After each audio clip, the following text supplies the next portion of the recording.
Well, it was only yesterday, was it not, that we were being assured that the redefinition of marriage to include same-sex partnerships would have no impact on persons and institutions that hold to the traditional view of marriage as a conjugal union. Such persons and institutions, churches and so forth, would, we were told, simply be untouched by the change. Oh, and by the way, it won't affect your marriage or your life, we were told, if the law recognizes Herman and Harry or Sally and Sheila as married. It's all just a matter of live and let live. That's all we want. Those offering us those assurances were also claiming that the redefinition of marriage would have no impact on the public understanding of marriage as a monogamous and sexually exclusive partnership. No one, they insisted, wanted to alter those traditional marital norms. On the contrary, we were told, the redefinition of marriage would promote and spread those norms, monogamy, fidelity, more broadly.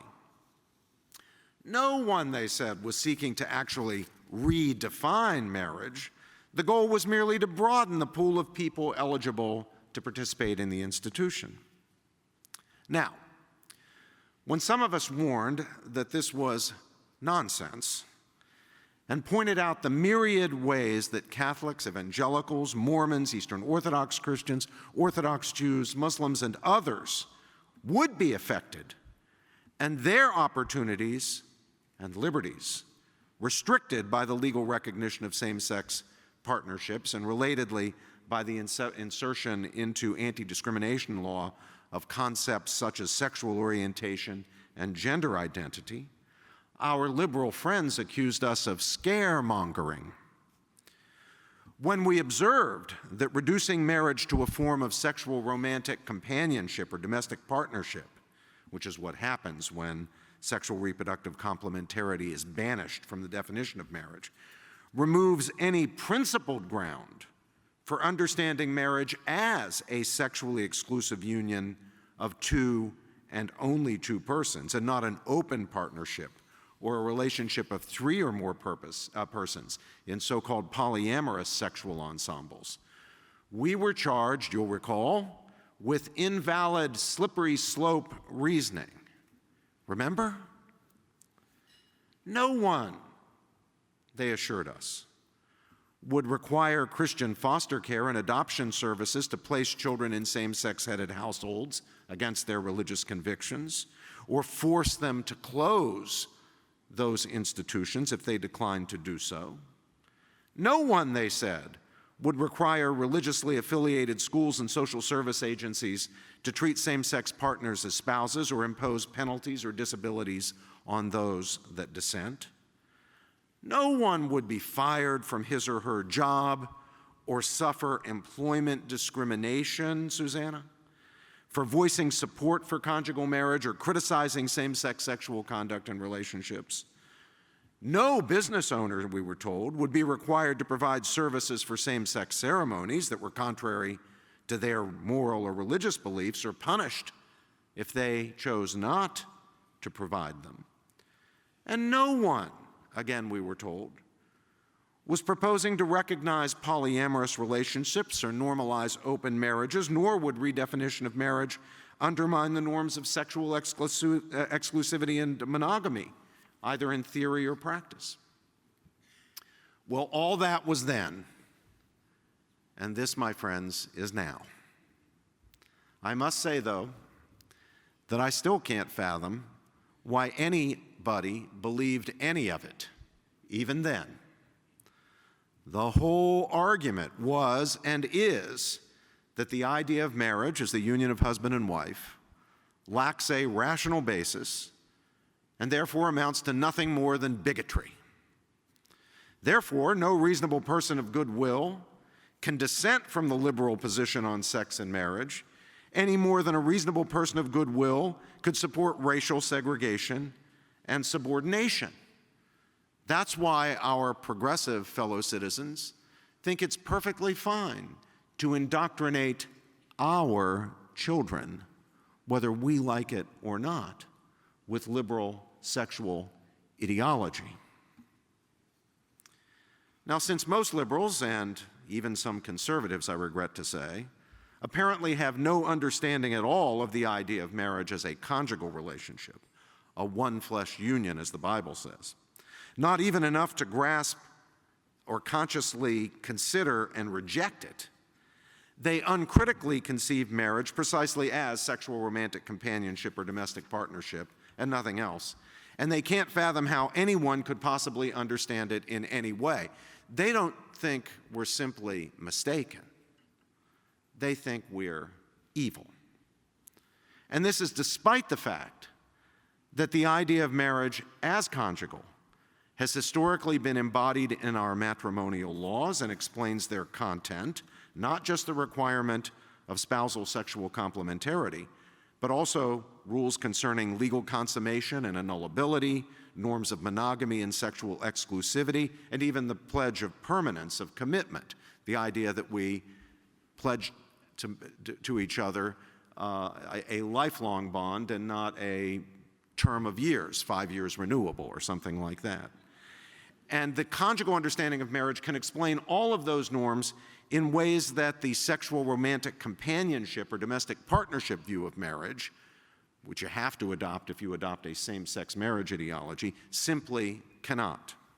Still, having adopted the same-sex or the sexual romantic domestic partnership idea, they assume, and it's just that, an assumption, and a gratuitous one, in fact, at that no actual reason exists for regarding sexual reproductive complementarity as integral to marriage.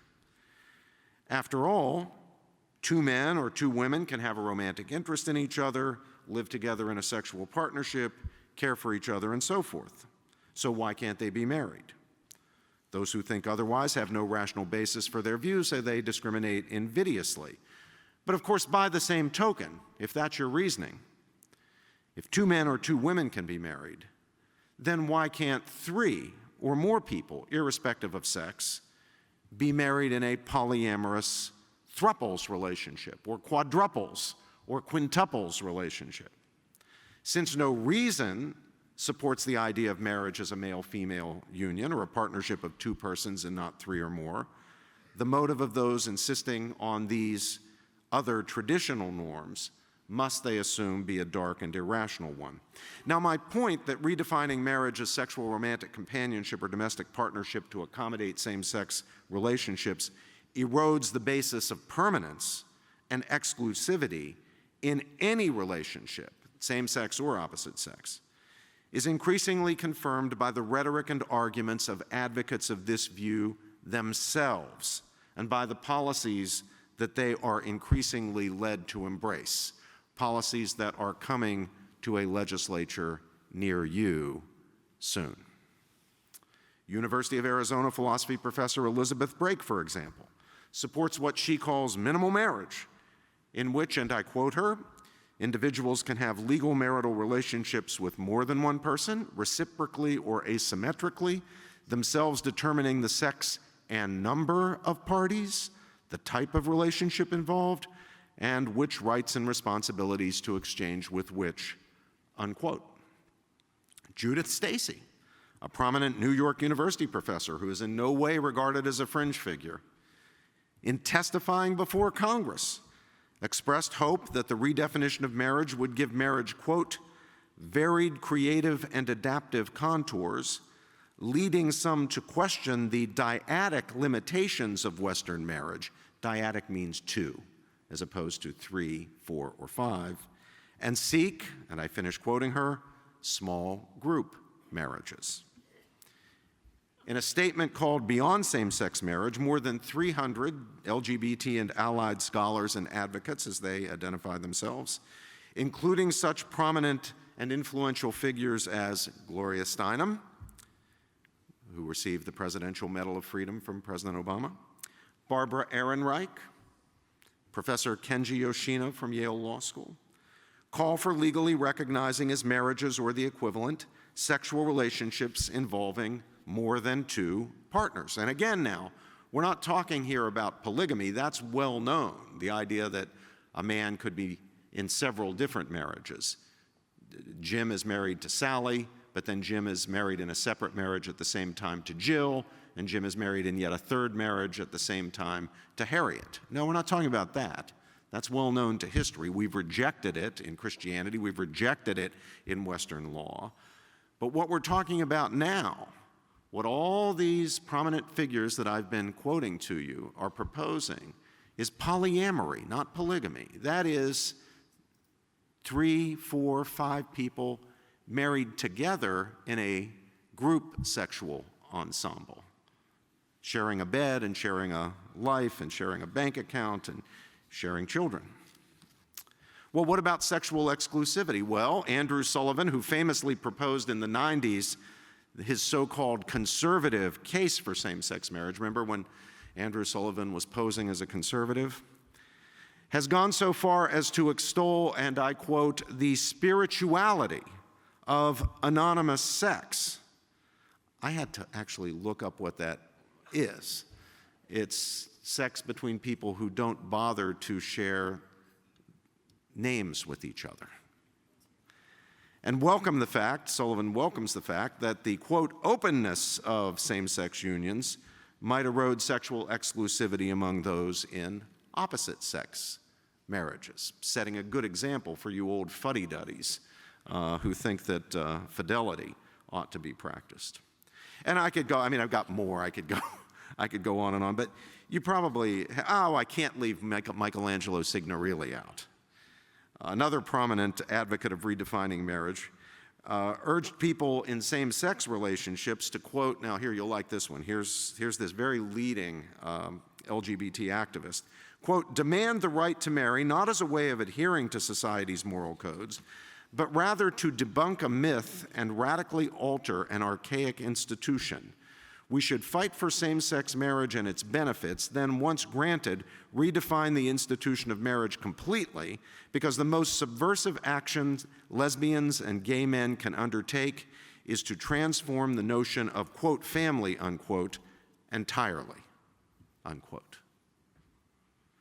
Now, many advocates of redefinition, sensing that they have now won, especially after the Obergefell decision, and that there is no turning back, are increasingly open in saying that they do not see these disputes about sex and marriage as honest disagreements among reasonable people of goodwill. No. They are, rather, battles between the forces of reason, enlightenment, and equality, those who would expand the circle of inclusion on the one side, and the forces of ignorance, bigotry, and discrimination, that would be us, on the other side. The excluders, that would be us, are therefore to be treated just as racists are treated, since they are the equivalent of racists. See, that's what they're trying to do to Susanna Asbury. Now, of course, we in the United States don't put racists in jail for expressing their malignant opinions. We respect the First Amendment.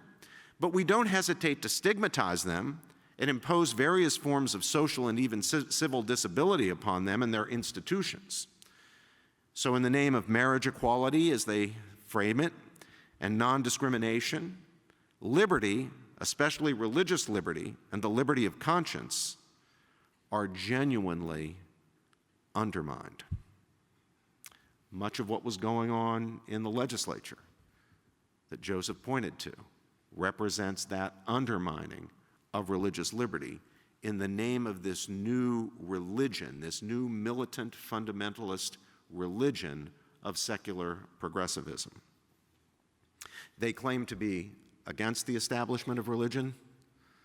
They are determined advocates of it, so long as it's their religion. Now, as I've said so often in the past, the fundamental error made by some supporters of true marriage, what we might call marriage reality, was and is, I believe, to imagine that a grand bargain could be struck with our opponents. We accept the legal redefinition of marriage. They respect our right to act on our consciences without penalty or discrimination or civil disabilities of any type. Same-sex partners get marriage licenses, but no one will be forced for any reason to recognize those marriages or suffer discrimination or disabilities in employment or licensing or accreditation or government contracting or any other area for declining to recognize them or declining to become complicit in facilitating them.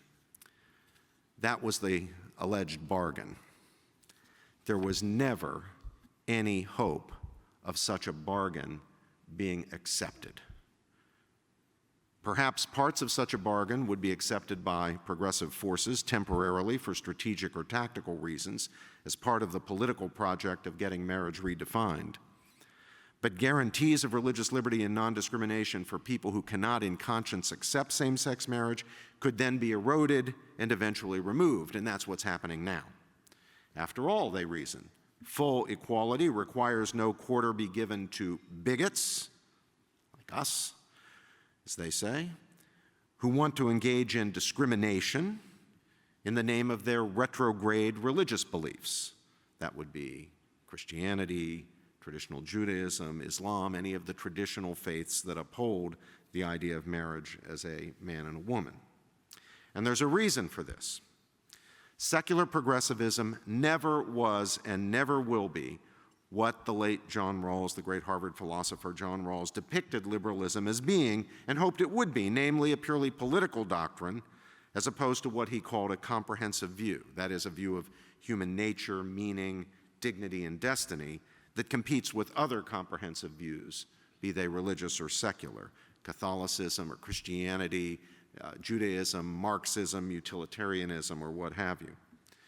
Nowhere is the reality of contemporary liberalism or progressivism as a comprehensive doctrine, as a secularist religion, as a militant, fundamentalist secularist religion, more plainly on display than in the moral cultural struggle over marriage and sexual morality. Secular progressivism will tolerate other comprehensive views so long as they present no challenge or serious threat to its own most cherished dogmas. But when they do, then those competing views must, from the secular progressive point of view, be smashed in the name of equality, for example, or preventing so-called dignitary harm. And the faithful of the competing views, say Christianity, must be reduced to a kind of dhimmi-like status in respect of opportunities in employment or contracting or other areas that, from the point of view of progressive doctrine, cannot be made available to anyone who refuses to conform to progressive ideology. So there is, in my opinion, no chance of persuading champions of sexual liberation that they should respect or permit the law to respect the conscience rights of those with whom they disagree. If our religious liberty and rights of conscience are to be respected, we will have to fight to defend them. We will have to win the right to have our consciences and our liberties respected. The other side is not going to hand them to us out of a spirit of charity or goodwill. Look at it from their point of view. Why should, they would reason, why should we permit full equality to be trumped by bigotry? Why should we recognize a right to discriminate, as they understand it? Why should we respect religions and religious institutions that are incubators of homophobia? What Joseph called the non-heretical religions, they would call the incubators of homophobia. Bigotry, religiously based or not, must be eradicated. That's a core doctrine of secular progressivism. The law should certainly give it no recognition or lend it any standing or dignity. Why should those who hold bigoted views be permitted to hold faculty positions at colleges and universities or in law schools? Why should they be permitted to speak or be heard on campuses? And you see what's happening on campuses around the country. People not being invited to speak if they dissent from the established orthodoxies, or if they are invited, they're disinvited, or if they're not disinvited, they're subjected to protests, which sometimes even turn violent, trying to shout them down and shut down their speaking. Why should people, Christians and others who dissent from progressive orthodoxy, be tolerated in the print or broadcast media, or in law firms, or in the corporate world, in Google or Microsoft? Now, of course, people who hold conservative views on moral issues have long experienced discrimination in all of these areas. Certainly it's been true in the academic domain. But until recently, the discriminators felt it necessary to pretend that they in fact did not practice discrimination. So even as recently as 3 years ago or 4 years ago, someone might ask, well, why are there no moral conservatives on your faculty at Oberlin or Yale or wherever it was? And the defenders of the status quo would reply with, it must be because they aren't bright or accomplished enough. Or, this was a familiar one, this was a good one. Well, conservatives love money more than ideas, so they gravitate toward business, not academic life. Or there's that old standby, gosh, I don't know, it's just a mystery. We might ask the same question. Why are there so few people in Hollywood who hold or reveal that they hold conservative views on moral questions? Oh, well, that's just another one of those impenetrable mysteries, really just beats me. I mean, it's not as if there's some sort of blacklist or something. But increasingly, my friends, increasingly, it will be unnecessary for them to dissemble or maintain these pretenses. The answer will simply be, it's because we don't tolerate your kind around here. The lesson, it seems to me, for those of us who believe that the conjugal conception of marriage is true and good, and who wish to protect the rights of our faithful and of our institutions to honor that belief in carrying out their vocations and missions, is that there is no alternative to winning the battle in the public square over marriage, just as we must win the battle over the sanctity of life. However dark and even hopeless the cause looks, and even if the time horizon is 50 or 100 years or more, the grand bargain is an illusion that we should dismiss from our minds. And even if we won't, it will soon be blasted out of our minds by the harsh realities that are now, even now, descending upon dissenters from the progressive orthodoxy. There will be more Brendan Eichs. Do you remember Brendan Eich, the tech genius who lost his position, his leadership position at Mozilla because he had contributed $1,000 to the marriage campaign, Proposition 8 in California? There will be more Baronelle Stutzmans, that lovely grandmother who was in the florist business, who's now subjected to a bankrupting lawsuit because she would not participate in a same-sex ceremony. More Kelvin Cochrans, the wonderful African-American fire chief in Atlanta who lost his job for writing a book on his own time, distributed to his own friends and fellow believers on the biblical understanding of morality. There will be more of them, and they will be made examples of in order to send a message to others that their livelihoods and relationships will be in jeopardy if they even consider dissenting from liberal dogma. Indeed, the ultimate goal of punishing public dissenters is to marginalize and stigmatize dissent itself to the point that people will be deterred even from entertaining dissent from liberal dogma in the privacy of their own minds. Now, of course, with sexual liberationist ideology now so powerfully entrenched in the established institutions of the elite sector of the culture and fully embraced by the Democratic Party, the journalistic and media elite, the professoriate, the beautiful people in Hollywood, the business community, and funded by innumerable tech and hedge fund billionaires and corporate titans, that explains those hundreds of millions of dollars that are available for progressive causes. It's easy to see why so many cultural conservatives, Christians and others, view the defense of marriage as simply a lost cause. And so we are living on the edge of fear and despair. And it's particularly true, of course, again, in the wake of the Obergefell same-sex marriage ruling by the Supreme Court. But, my friends, I'm here tonight to tell you that defeatism, though understandable in our current grim condition, is another mistake. one that sexual liberals have every reason to encourage us to make and ample resources to promote. We've all heard the argument or taunt, same-sex marriage is now a done deal. You had better get on the right side of history lest you be remembered in the company of Orville Faubus.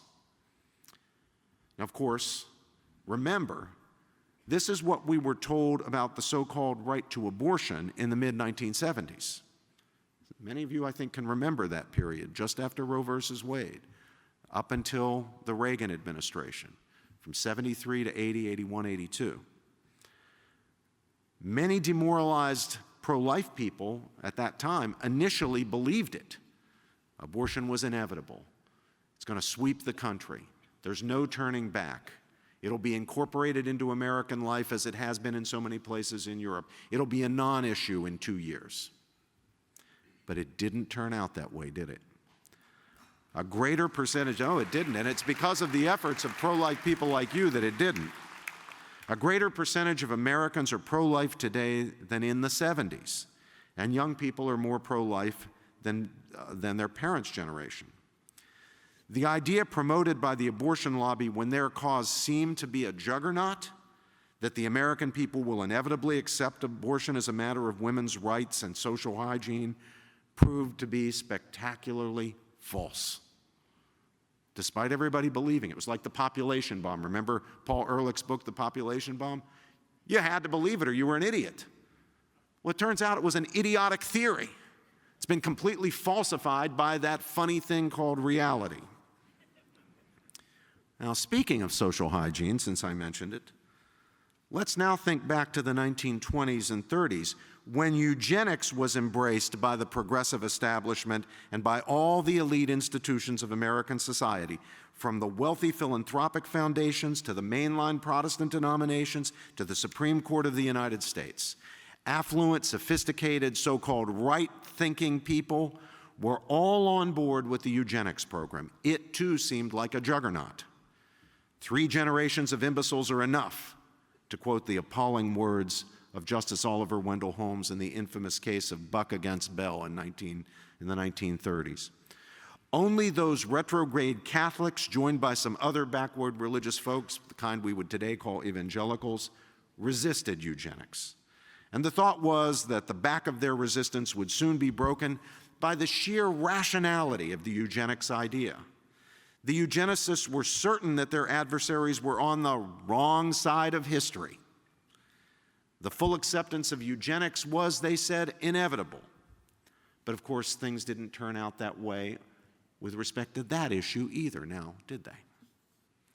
So my call to supporters of true marriage and supporters of religious liberty is to stand up, speak out, fight back, resist. Do not be demoralized. Do not allow yourselves to be demoralized. Don't be paralyzed by fear or despair.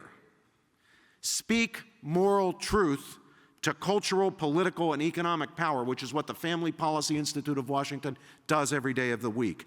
Openly love what is good and defy and resist whatever opposes and threatens it. Be prepared, if it comes to it, as Susanna is prepared, to pay the cost of discipleship. Exemplify that courage. We just applauded her for showing. Now, friends, I want you to be prepared to stand together with anyone of any faith, Catholic, Protestant, Orthodox, Jewish, Mormon, Muslim, Hindu, Buddhist, Sikh, Jain, anybody who will stand with you to uphold marriage and defend freedom. Be as gentle as doves, to be sure, but as cunning as serpents. Be relentless in your determination to defend what is right in the courts and in the streets, on the blogs, and in the legislative chambers. So what do?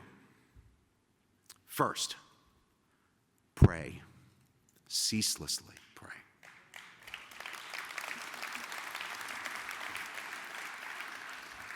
Second, work diligently to elect champions of life, marriage, and religious liberty. People like Mike and Mark and the other political leaders who are here this evening standing boldly with us, which takes a lot of courage. Work for them. Don't just, yes, send them some dough, send them some money, they need that, but call people, send emails to friends, work the phones, volunteer some time, get involved. Third, we need to fight to keep at least one of the major political parties faithful to the moral principles that have drawn so many former members of the other party, like me, Mark, into it over the past 4 decades. Remember that the progressive movement, having now won a complete lock on the Democratic Party, will now devote its attention and formidable resources to making inroads among Republicans. That's the next goal. Those of us who are active in or affiliated with the Republican Party must defeat those efforts, making clear to the Republican establishment that our loyalty to the party is conditional on the party's fidelity to its principles.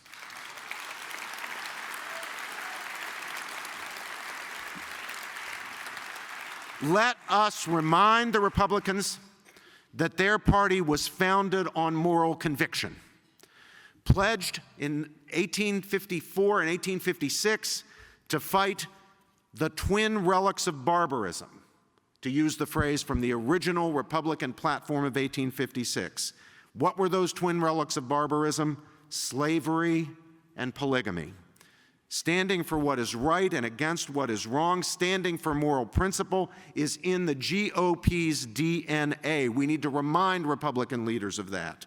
Slavery was wicked because it denied the basic humanity and dignity of an entire class of human beings, just as the abortion license does today. Polygamy was unacceptable because it undermined the principle of marriage as a truly conjugal relationship, a permanent and exclusive one-flesh union of husband and wife. You see, my friends, the relics have not disappeared. They have simply taken on new forms today. And Republicans must stand against them today with the Lincolnian conviction and determination to prevail that an earlier generation of Republicans showed, no matter the cost, no matter how long it takes. It will not be easy. And to worldly eyes, the horizon looks bleak. To worldly eyes. But ours must not be worldly eyes. We should view the matter in the spirit of that great Republican hymn that opens with the line, "Mine eyes have seen the glory of the coming of the Lord." Thank you, my friends. God bless all of you. God bless the Family Policy Institute of Washington. Thank you.